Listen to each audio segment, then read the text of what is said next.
pastāst lūdzu, kā tev 25. martā aizturēja? Šī vietā tas viņš jau, jā. Šī vietā tas 25. datumā, 20 pār 6.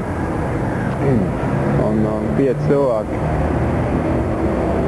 man uzbruka un viens aiz vienu roku, otrs aiz otru, kas saka, iebāz mašīnu un aizvēd uz miliciju.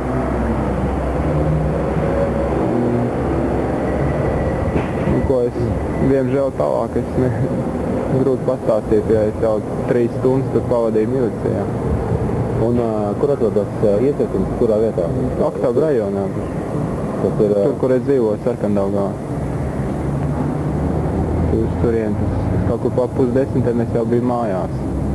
Un kā viņi pamatoja jūsu aizturēšanu? Nu, pamatoja tā, kā cik... it kā es gribēju taisīt kaut kādas provokācijas pie brīvības pieminiekta. Un viņi vienkārši bija spiesti, kas saka to darīt. Pirms ziedu nolikšanas man aizturēt. Tas ir bīstamākais, ja? Jā. Un arī bija pateikt, ka es notiek, kurā vietā? Tā. Šeit tā. Man liekas tā. Tur jau es jau pirms tam pamanīju 5 cilvēkus, viņi tur stāvēja pie privātās viss. Un kaut kur ap 20 pār 6 bija. Un tad jau skatos viņām skrien virs un tur jau viss. Es jau neko nevarēju tur izdarīt pat. Vienīgais, ko es paspēju tur pateikt, ka es vienkārši ar kādām tiesībām. Un tad kā viņš tā atbildēja, tā mūs vidiš. Tur redzēs, jā. Pēc pāris dienām saka gatavs aizturēšanu? Jā, 27. man liekas, tas bija. 27. Es atkal biju izsaukts, un tur notiek tas moments, kad man tur milicijā paliek slikti. Un es pats neatceros. Māmas sastīkani pa logu redzēja, ka man atved ar mašīnu arī uz mājām. Tad es 2 stundas biju nesamaņā. Pēc 2 stundām es jau, kas saka, varēju normāli runāt un viss izstāstīja, kas bija aptuveni. Un ātrā palīdzība? Bija, jā. Māma izsauca ātrā palīdzību, ka man ir smaga saindēšana. Ārsti minēja vielu, ar ko viņš saindēja? Es jau, man liekas, ka nē. Tā neliekas analoģijas darījumi Gunāra Astra? Grūti pateikt, jo es Gunāra Astra es neredzēju, pēc tam. Kā tu vēl motivē, kāpēc citus grupas dalībnieki nepaņēma tikai tevi? Pirms ziedu nolikšanas? Jā. Tur man pateica viens, kas saka, no tiem vīriem, ka es it kā visbīstamākais elements. Un man vajadzēja, kas saka, neutralizēt pirms gājienu. Tieši pie jūsu sarunas tur milicijā ar tiem cilvēkiem, kas uzdevās par miličiem. Un ko viņi tieši teica, tādu pašsvarīgāko tajā?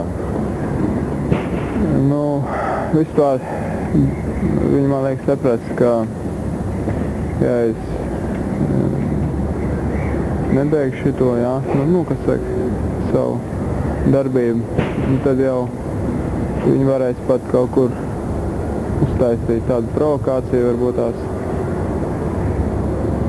un kas saka, piešūt var kriminālu pāntu, ietupināt tas vienkārši, vienmēr sakot.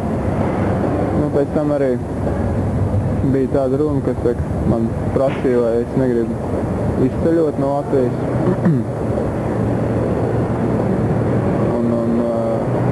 Ja es gribu, tad kaut vai tagad, šodien tur eju uz Zavieru un kopā ar savu mammu braucu prom no šejienes, jo tā mamma arī tāpat domā, ka tu mēs to zinām. Kas saka, viņi tev pilnīgi atbalsta. Kas saka,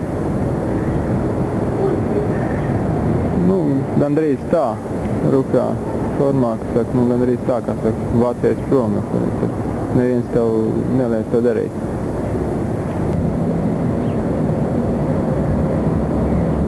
Tā, nu, vēl kāds jautājums. Cik vispār no grupas Helsinki 86, cik cilvēkiem izdevās vispār nokļūt ar pieminekļu un vai vispār izdevās nolikt grupveidā tieši kā grupai ziedu? Līdz piemineklim nokļuva, varētu teikt, 6, skait arī Konstantīnu, jo te nu viņš nekā nevarēja vairs, kā teikt, darīt, vai ne?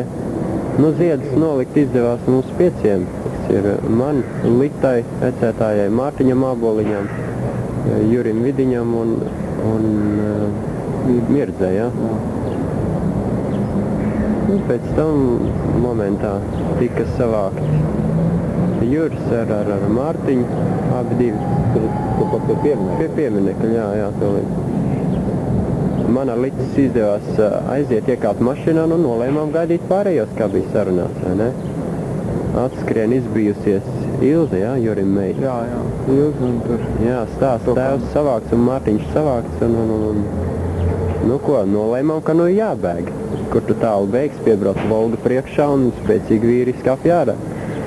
Nu, Ilzīte tāpat pārbijusies, skrien tālāk, ķer savu videokameru vai ne, un laižās prom. Tad viņi laikam saņēma. Nu, pēc tam, jā, viņi saķēra un kaseti ir atņemta, jā. Videokameras pār? Kamera ir atdot. Atdeva atpakaļ?